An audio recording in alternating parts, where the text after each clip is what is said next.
Hello students, welcome to my channel Gyan Ganga. Students, class 9 का ये chapter number 5 है। हम जो डिस्कस कर रहे हैं the fundamental unit of life, ये हमने डिस्कस कर लिया था यहाँ तक कि जो शेप्स, वेरियस जो सेल्स की ह्यूमन बॉडी के शेप्स होते हैं और वेरियस सेल्स हैं जो ह्यूमन बॉडी में, ये हमने डिस्कस कर लिया था। इसके बाद हम डिस्कस करेंगे कि भाई वेरियस शेप्स एंड साइज़ की बात है। ठीक है, तो देखिए बोल रहा है कि जो अलग अलग शेप और साइज़ के सेल्स होते हैं वो रिलेटेड होते हैं स्पेसिफिक फंक्शन दे परफॉर्म, मतलब क्या फंक्शन वो परफॉर्म करने वाले हैं उसके हिसाब से उनका स्पेसिफिक शेप और साइज़ होता है। ठीक है, तो सेल्स का शेप और साइज़ उनके रिलेटेड टू देयर फंक्शन, उनका क्या फंक्शन उसके हिसाब से उनका शेप और साइज़ होता है। Some cells like amoeba have changing shape, जैसे कुछ सेल्स जैसे कि जो अमीबा होते हैं, कुछ सेल जैसे कि जो अमीबा होते हैं ये क्या होता है, इनका शेप क्या होता है, चेंज होता रहता है। और some cases the cell shape could be more or less fixed, कुछ केस में क्या होता है जो सेल का जो शेप होता है वो ज़्यादातर फिक्स होता है, या and peculiar for a particular type of cell, या किसी टाइप ऑफ सेल के लिए एक पिक्यूलियर शेप होता है कि इसका हाँ शेप ऐसा ही होगा। तो सभी का फंक्शन के हिसाब से सभी का शेप फिक्स होता है, किसी का चेंज होते रहता है। अब जैसे हम नर्व सेल की बात करें तो नर्व सेल का एक टिपिकल शेप होता है। ठीक है, जो नर्व्स होते हैं हमारे बॉडी में, जो नर्व सेल्स होते हैं इनका एक टिपिकल शेप, एक पर्टिकुलर इनका एक शेप होता है। ठीक है, और जो ईच लिविंग सेल है has the capacity to perform certain basic functions. हर लिविंग सेल में कुछ ना कुछ एक कैपेसिटी होती है कि वो सर्टेन बेसिक फंक्शंस को परफॉर्म कर सकता है। That are the characteristic of all living forms, जो होता है वो कैरेक्टरिस्टिक होता है सभी लिविंग फॉर्म्स का। ठीक है, अब बोल रहा है कि how does a living cell perform this functions, कैसे कोई लिविंग सेल्स ये सारे फंक्शंस परफॉर्म करता है। तो we know that there are a division of labour, हमें पता है कि जो लेबर का है वो डिवीजन होता है, मतलब काम का डिवीजन होता है, काम जो होता है डिवाइड होता है मल्टी सेलुलर ऑर्गेनिजम्स में। जैसे कि ह्यूमंस में अगर हम बात करें तो क्या है, ह्यूमंस के केस में क्या बता रहा है कि भाई ह्यूमन बींग्स में जब ये जो मल्टी सेलुलर ऑर्गेनिजम्स है, जैसे कि जो ह्यूमन बींग्स है, सब में क्या होता है, सभी सेल्स का फंक्शन डिवाइड होता है, सभी सेल्स का जो होता है वो काम क्या होता है, डिवाइडेड होता है। ठीक है, इसका मतलब है कि different parts of the human body perform different functions. बहुत ही इंपॉर्टेंट चीज़, जो ह्यूमन बॉडी के डिफरेंट डिफरेंट पार्ट्स हैं, ठीक है, ह्यूमन बॉडी के जो डिफरेंट डिफरेंट पार्ट्स हैं वो क्या करते हैं, डिफरेंट डिफरेंट फंक्शंस परफॉर्म करते हैं। ठीक, the human body has a heart to pump blood. जैसे हम ह्यूमन बॉडी की बात करें तो हार्ट है ह्यूमन बॉडी में, हार्ट यानी कि दिल, दिल है, दिल का हार्ट का क्या काम होता है, ब्लड को पंप करना, यानी कि खून को एक जगह से दूसरी जगह भेजना। तो ह्यूमन बॉडी में हार्ट का क्या फंक्शन है, टू पंप ब्लड। ठीक है, एक फंक्शन हो गया ये। आ स्टमक टू डाइजेस्ट फूड, दूसरा फंक्शन है खाने को पचाने का काम कौन करता है, पेट करता है। स्टमक का काम होता है कि फूड को डाइजेस्ट करो। ठीक है, इसी तरह से डिवीजन होता है लेबर का, सिंगल सेल्स में भी होता है। ठीक है, in fact each such cell has got certain specific components within it known as cell organelles. जो भी एक स्पेसिफिक सेल होता है उसके अंदर भी बहुत सारे सेल ऑर्गेनल्स होते हैं, कुछ स्पेसिफिक कंपोनेंट्स होते हैं, कुछ स्पेसिफिक पार्ट्स होते हैं। ठीक है, कुछ स्पेसिफिक कंपोनेंट्स होते हैं, कुछ स्पेसिफिक पार्ट्स होते हैं जो परफॉर्म करते हैं हर फंक्शन को।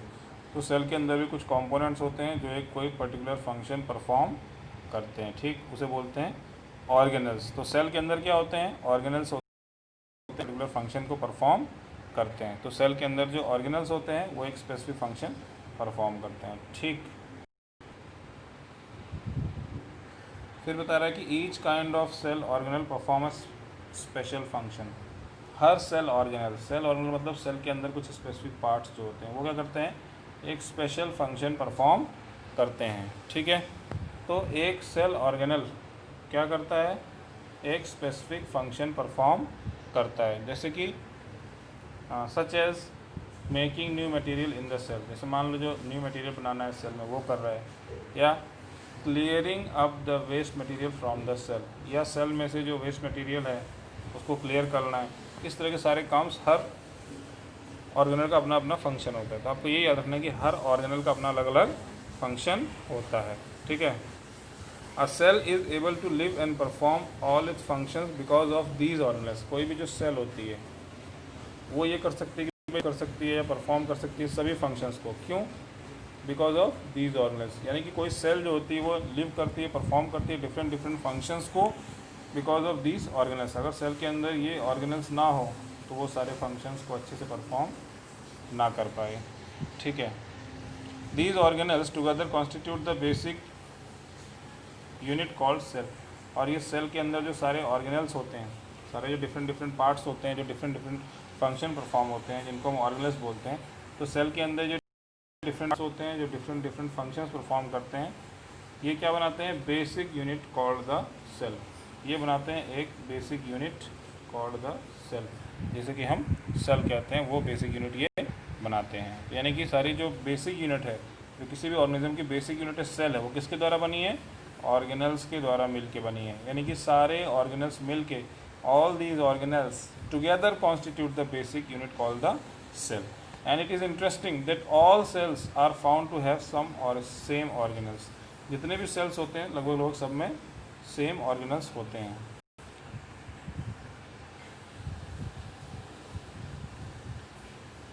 तो सभी सेल्स में लगभग इस तरह से पाए जाते हैं। ठीक है, अब देखिए इतना पढ़ने के बाद आपको ये भी ध्यान रखना कि अब हम और कम पढ़ेंगे, क्योंकि कुछ बच्चों ने मुझे बोला कि भाई थोड़ा स्लो पढ़ाइए, इसलिए हम थोड़ा थोड़ा पढ़ेंगे अब, और अच्छे से पढ़ेंगे, और डिटेल में पढ़ेंगे, और ज़्यादा डिस्कस करके पढ़ेंगे। ठीक है, तो थोड़ा थोड़ा पढ़ेंगे और आप साथ में क्वेश्चन आंसर भी सॉल्व करते रहेंगे। अब देखिए क्वेश्चंस जो आ रहे हैं इनको आप सॉल्व कर लीजिए।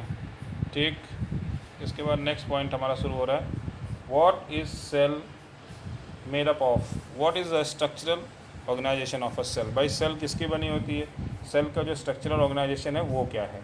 तो अब इसके बारे में जानते हैं कि भाई सेल किसकी बनी है, सेल का जो स्ट्रक्चरल ऑर्गेनाइजेशन होता है वो क्या है, इसको जानते हैं हम लोग। ठीक है, अब बोल रहा है कि भाई हमने देखा है कि जो सेल होता है उसमें स्पेशल कंपोनेंट्स होते हैं, जिनको हम क्या बोलते हैं? ऑर्गेनल्स। यानी कि सेल के अंदर जो स्पेशल कंपोनेंट्स होते हैं जिनको हम क्या बोलते हैं? ऑर्गेनल्स बोलते हैं। ठीक है, तो सेल के अंदर जो स्पेशल कंपोनेंट्स होते हैं उनको हम ऑर्गेनल्स बोलते हैं। और ये किस तरह से ऑर्गेनाइज्ड होते हैं? अगर हम स्टडी करें सेल को एक माइक्रोस्कोप में, ठीक है, if we study a cell under a microscope, if we study a cell under a microscope, अगर एक सेल को माइक्रोस्कोप के अंदर देखते हैं तो हम क्या पाएंगे?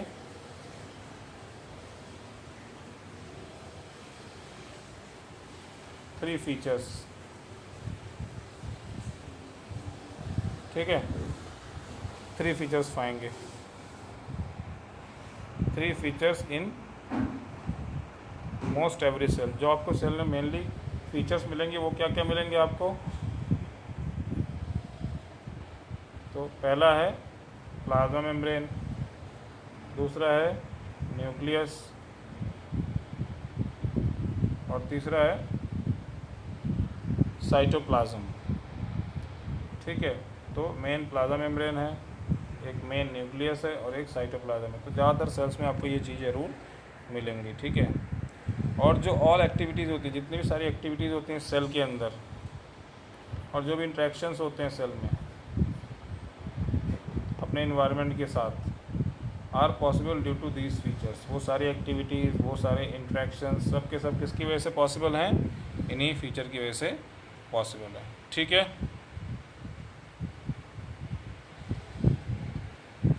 तो आपको पता लग गया जितनी भी एक्टिविटीज़ होती हैं सेल के अंदर और जितने भी इंट्रैक्शंस होते हैं सेल के अंदर या सेल के साथ उसके एनवायरनमेंट के साथ, वो सब के सब इन्हीं फीचर्स की वजह से पॉसिबल है कि उसके पास प्लाज्मा मेम्ब्रेन है, उसके पास न्यूक्लियस है, उसके पास साइटोप्लाज्म है। सेल की ये सारी क्वालिटीज़ हैं। तो चलिए सबसे पहले बात करते हैं प्लाज्मा मेम्ब्रेन और सेल मेम्ब्रेन की। भाई प्लाज्मा मेम्ब्रेन या सेल मेम्ब्रेन क्या होता है? तो चलिए डिटेल में जानते हैं कि क्या होता है प्लाज्मा मेम्ब्रेन और या सेल मेम्ब्रेन। तो बोल रहा है कि this is the outermost covering of the cell. ये सेल की क्या होती है? सबसे बाहरी कवरिंग होती है। तो कोई भी अगर मान लो एक सेल है तो उसकी जो सबसे बाहर की कवरिंग है वो क्या होती है?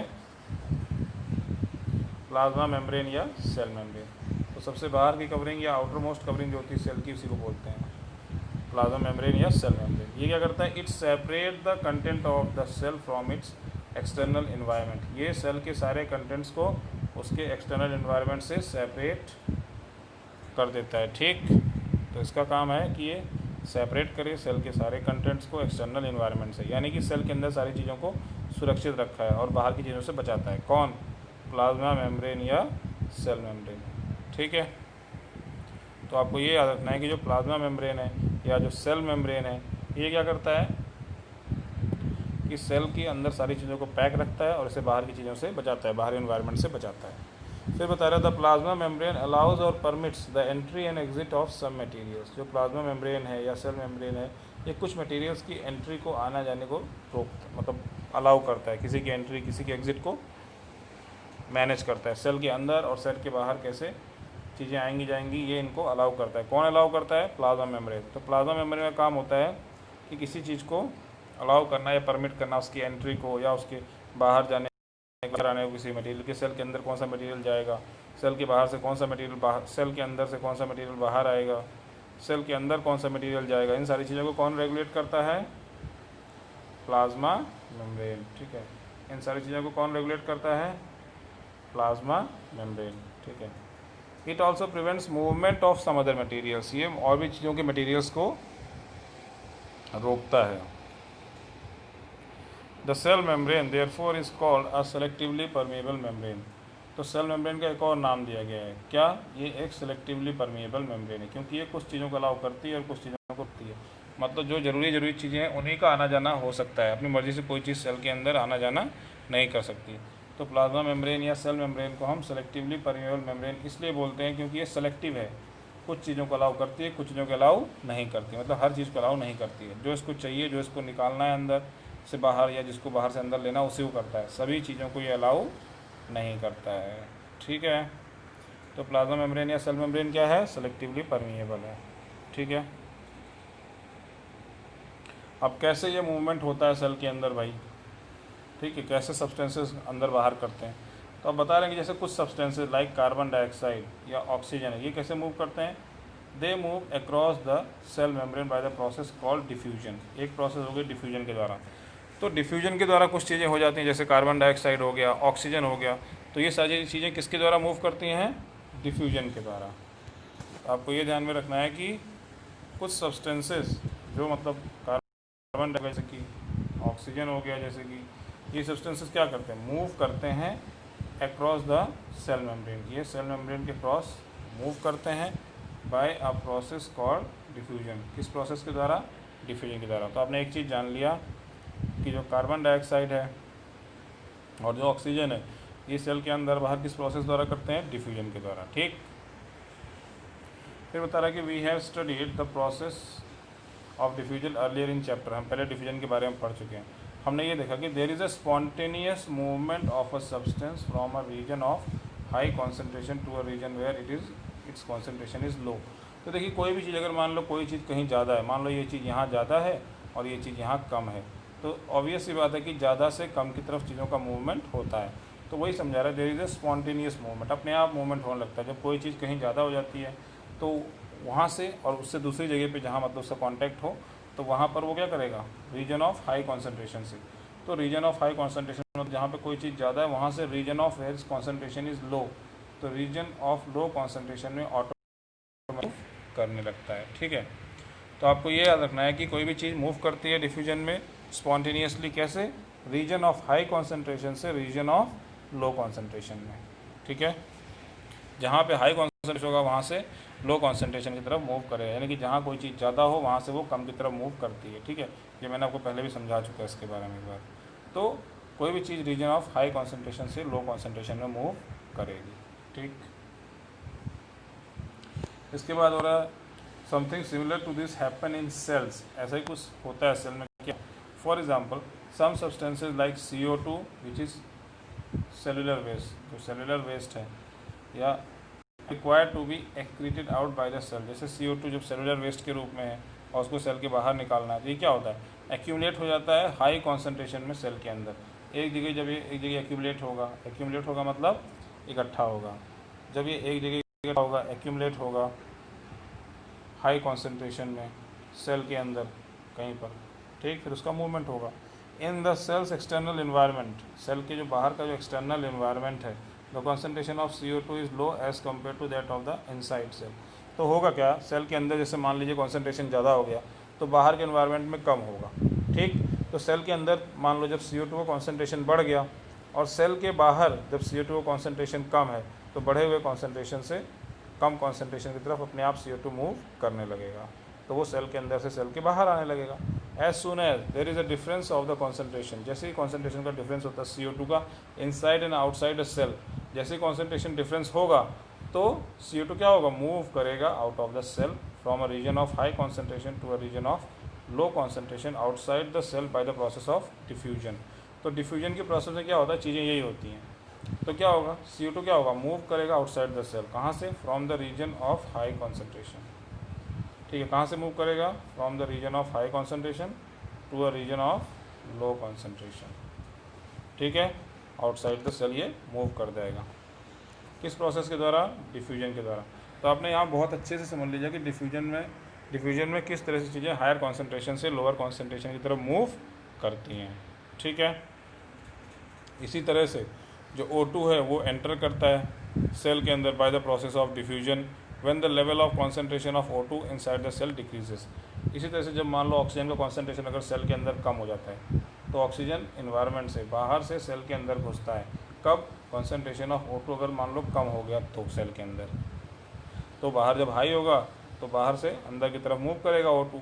तो इसी तरह से डिफ्यूजन के द्वारा CO2 यानी कि कार्बन डाइऑक्साइड, O2 यानी कि ऑक्सीजन, ये दोनों चीज़ें डिफ्यूजन के द्वारा, ठीक है, ऑटोमेटिकली इसी तरह से मूव करती हैं from the region of high concentration to the region of low concentration, मतलब जहाँ पे ज़्यादा है वहाँ से, जहाँ पे कम है वहाँ की तरफ। ठीक, तो जहाँ पे ज़्यादा होगा वहाँ से कम की तरफ ये चीज़ें अपने आप मूव करती हैं डिफ्यूजन के द्वारा। तो इसलिए हमने ये जाना कि डिफ्यूजन जो होता है बहुत ही इंपॉर्टेंट रोल प्ले करता है गैसियस एक्सचेंज में सेल्स के अंदर और उसके एक्सटर्नल इन्वायरमेंट में।